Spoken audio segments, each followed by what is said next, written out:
अरे सुधाकर भाऊ, अरे आपल्याला ते वावराचं हे करायचं होतं ना, पेरणीसाठी. आता एक पाऊस येऊन गेला, तो करून घ्या म्हटलं. पेरणी गिरणीचं बजेट करायचं आहे ना. नाही ते त्यानं सांगितलं आहे आपलं, तर त्याचं म्हटलं 2-3 एकर राहिला आहे, तर ते तेवढं करून घेतो आणि तुमच्या इथं लावून देतो, मग होऊन जाते तुमचंवालं. हो जी बहिणी, पाऊस सारा धोका देऊन राहिला आहे ना.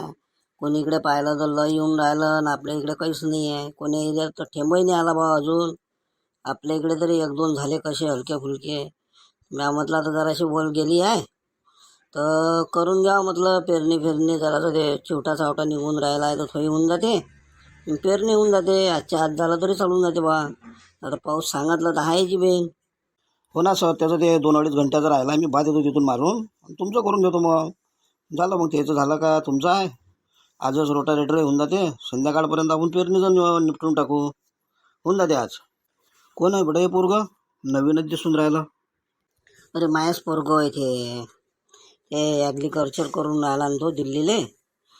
तर तो काही इथं राहत नाही, तिकडे राहते. तर तो आता आला काही वर्षाच्या बाद.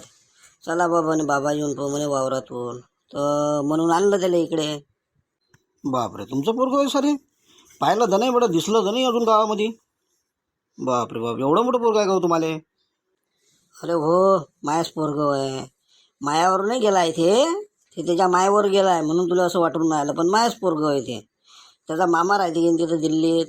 तर तिथं सुद्धा तो पहिल्या वर्गापासून शिकाले, 5-6 वर्षाचा होता तरीपासून तिकडे सुद्धा तो. मग कसं माहीत राहीन तुला होय की नाही बा म्हणून, पण मायाच पोरगं आहे. बाबा तुम्हाला वावरामध्ये काय पेरायचं आहे मग यंदा? हेच आता आपण दरवर्षी पेरतो तेच पेरा लागते. दुसरं काय पेरायचं आहे नवीन? पयाटे ना तूर. काय बाबा ते तूर न पयाटी, त्याच्याबरोबर दुसरं काही नवीन पहा ना. सोयाबीन पेरा ना चांगली, यंदा सोयाबीनला भाव बी राहील. असं म्हणतं काय, सोयाबीन पेरा असं म्हणतं काय तू? माया आता विचार चालू आहे बा, जसं आपण नेहमी तूर आणि पयाटे लावतो, तर तो हिशोब चालू आहे, तूरनं पयाटे लावून द्यावं. हेडक नाही राहत. नाही, नवीन जर ॲटम पेरला तर कसं आहे, आपल्याला 2 उत्पादन घेता येते. जर समजून जा आपण जर सोयाबीन पेरली, तर सोयाबीन निघाल्याच्या नंतर गहू आणि चना पेरू शकतो आपण, तर आपला डबल फायदा होते. तर त्याच्यावरून मी म्हणतो बा तुम्हाला.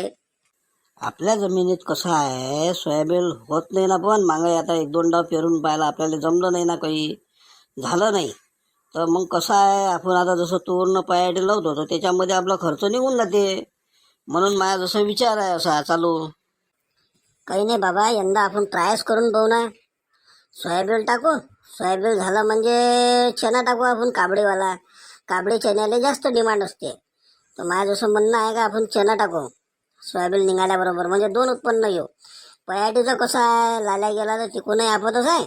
त्याच्यानंतर कसं आहे, भाव भेटला नाही भेटला तर आपतच आपत होते. त्याच्याबरोबर सोयाबीन टाकलेलं बरं, एक सोडून 2, याच्यात नाही तर त्याच्यात. हो बेटा, तुझंही म्हणणं बरोबर आहे. माझा पाय दादा विचारतो कसं करावं. तर बियाणं तर आणच आहे तो सध्या. काय सुधाकर, काय करायचा विचार आहे सांग मग तुझ्या आता. आता कसं आहे सर, आपल्या आता कसं असते मी तुम्हाला सांगतो. आता आपल्या पट्ट्यात काही सोयाबीन होत नाही, पण आता कसं आहे, पोरगं म्हणून राहिलं बा तुमचं, तर पहा करून त्याच्या विचारानं एखाद्याला. काय होते, 1 वर्ष असं समजायचं का चालूच राहते घाटा पाणीच नाही आलं समजू. आता ते कसं आहे, आता तुमचं पोरगं करून राहिलं ॲग्रिकल्चरचं, तर त्याच्या यानं कसं आहे, आता त्याच्याही दिमागानं घेऊन पहा. होऊन जाते. आता पाणी जर कम आलं तर समजा सोयाबीनचं बजेट बसून जाते आणि चण्याचं बजेट बसते. त्या हिशोबानं त्याचं बरोबर आहे. पण आता ट्राय करायला काय बैकून राहिला आहे पहा. आता वावर आहे तुमचं, सारं तुमचं. आता आमचं काम काय आहे, तुम्ही जर म्हटलं का आपल्याला हे करायचं आहे रे बॉन, हे पेरायचं आहे, आपण पेरून देतो. आता तुम्ही करा विचार त्याच्यावर. पोरगं म्हणून राहिला आहे, आता काय होतं एखाद्या वर्षी त्याच्याही मतानं करून पहा ना. तर एवढा मोठा खर्च केलाच त्यांना, आता एवढं मोठं शिकूनच राहिला आहे तो, तर त्याच्या हिशोबानं चालून पहा. माय बिन तर आपलं मन नाही मानत ना. आता कसं आहे, एवढा मोठा खर्च लावतो आपण कास्तकारीले, वखर वाई हे ते. त्याच्यानंतर जर समजून जाय, जमलं तर ठीक, नाही जमलं तर घाटाच घाटायचा आहे. ज्याला सोयाबीन जाता, मागं सोयाबीन पेरलं होतं 2 वर्षा पहिले. झालं एवढ्या याच्यामध्ये 1.5 क्विंटल सोयाबीन झालं. खर्चालाही नाही पुरलं आणि काहीच नाही. बाबा तुम्ही आता माझ्या मनानं तर करून पहा 1 वर्ष. बरं 1 वर्ष सोडा, हे एकदा सोयाबीनचं तर लावून पहा, होते की नाही होत तर. अरे माझ्या दिमागानं करा तसं, पहा कशी सोयाबीन होते, होत नाही तर काय होत. म्हणजे फक्त करायची कसं टेक्निक आहे त्याचीवाली. तर तुम्ही एकदा ट्राय करून पहा. मग का असं समजायचं का केलीच नाही आपण शेती, जमलं तर आपलाच फायदा आहे ना त्याच्यामध्ये. बरोबर आहे सर, हे पोरगं म्हणून राहिलं आहे तुमचं, बरोबर आहे त्याचंवाला. आता त्यांनाही ना काही परीक्षण केलं असं ना, त्यालाही समजते ना आता जमिनीच्या बाहेर. ॲग्रिकल्चर म्हटलं म्हणजे तेच आहे सारं त्याच्यात. कृषीचं म्हटलं म्हणजे कास्तकारीचंच येते त्याच्यामध्ये. आता काही त्याच्या दिमागात घुसून राहिलं असून ना, तर काय होऊन राहिलं एखाद्या वर्ष ट्राय करायला आपल्याला. का रे सुधाकर भाऊ, आता कसं करतं, आता पोरगं तर असं म्हणून राहिलं बा, आता करावं तर काय करावं सांग आता तू.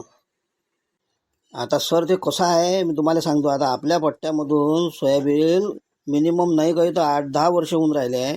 सोयाबीन लोकांनी पेरणं सोडून दिलं. आपला एरिया सोयाबीनसाठी नाहीच आहे. तर मग आता कसं आहे, आता तुमचं पोरगं म्हणून राहिलं आहे, आता तुमचं घरगुती मॅटर आहे ते. पोरगं तुम्हाला आता करून राहिला जबरदस्ती, तर करून पहा ट्राय. नाही तर आपला पट्टा सोयाबीनसाठी योग्य नाही आहे. अरे पण सोयाबीनच्या बॅगा आणायला आपल्याला सध्या अजून आता कसं झालं आहे, आपल्यापाशी पयाटीच्या बॅगा पडल्याच आहे घरी.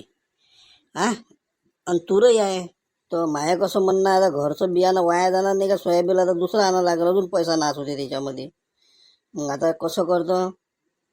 तर बाबा हे आपल्याला समजून जा, 9 एकर आहे की नाही, 9 एकरमध्ये आता असं करू, आपण 2 एकरमध्ये ट्राय करू सोयाबीनचं. आणि बाकीचं तुमचं जसं 9 एकरमधून 2 एकर गेलं आपलं, तर बाकीच्या याच्यामध्ये तुम्ही जसं समजा पयाटी लावता म्हणता, पयाटी आणि तूर तुम्ही करून घ्या. 2 एकर फक्त ट्रायसाठी आपण ट्राय करू ना. बरं बरं बरं, तसं म्हणतं काय मग. बरं तसं करू मग. 2 एकर अलग ते काय एका साईडचं 2 एकर तू ते झाडीन पाय घे बुवा. आता तू ट्राय करून घे. आता माहे केस तर पुरे उडले कास्तकारी करू करू, पण आता तूही अनुभव घेऊन पाय कसं वाटतं तर कास्तकारीमध्ये. तर तुले तर कळलं पाहिजे काही ना काही, कंगवान तुले सांभाळलं आहे ना समोर. बरोबर आहे सर, कसं आहे त्याला अनुभव आला पाहिजे. आता तो कसा आहे शिक्षणाचा पोरगा, सिटीत राहून राहिला आहे.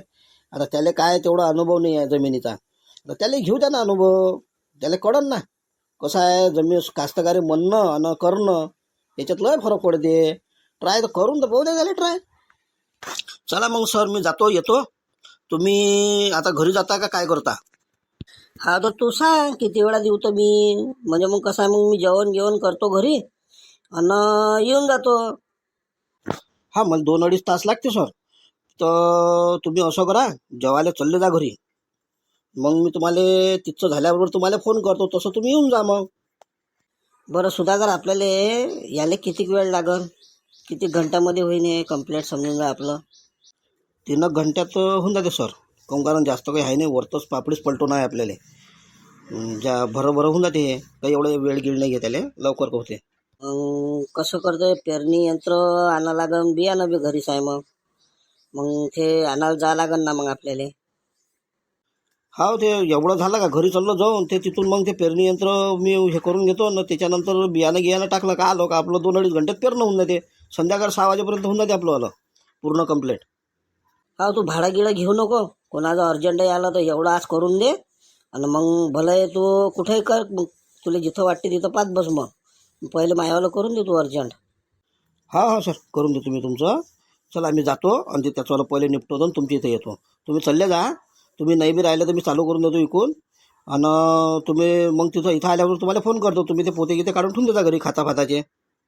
बरं बरं ठीक आहे. जाय मग तू जाय आणि जा लवकर ये बरं तिथून, आणि आपलं चालू करून दे. बरं बा. आता पहा असं आहे, आता सध्या पेरणीची तडजोड चालू आहे. तर आता याच्यात गडबड आहे बा सध्या. पहा आपले व्हिडिओ, जर आवडलं तर लाईक शेअर सबस्क्राईब करा बा, करा सपोर्ट.